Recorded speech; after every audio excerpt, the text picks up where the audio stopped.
ছেড়ে দেয় না। প্রত্যেকটা ধর্মে একতা, ঐকতা, ভালোবাসা, মিলন বন্ধনের কথা লেখা। নারায়ে তাকবীর, নারায়ে তাকবীর, নারায়ে তাকবীর। আমরা এই ভারতবর্ষের মাটিকে রক্ষা করার জন্য যদি আমাদের হিন্দু, মুসলিম, শিখ, ঈসাই প্রত্যেককে রক্ত দিতে মাটি আমরা ভিজিয়ে দেব, তবু আমাদের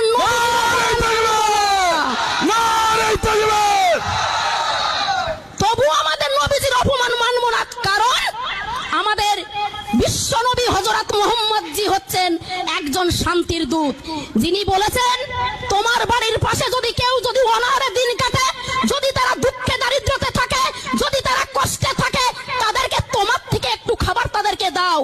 একেই বলে নবীজির আদর্শ। আমাদের নবীজি বলেছেন তোমরা সবসময়ের জন্য শান্তি সৃষ্টি করবে, অশান্তি সৃষ্টি করবে না। ইসলাম ধর্মের অর্থ মানবিকতা দেখায়। ইসলাম ধর্মের অর্থ ঐকতা হয়ে থাকে। ইসলাম ধর্মের অর্থ প্রত্যেকে একতা ঐকতা হয়ে পথ চলতে শুরু করে। ইসলাম ধর্মের এটা কিন্তু অর্থ না যে মারকাট করো, লড়াই করো, অশান্তি করো।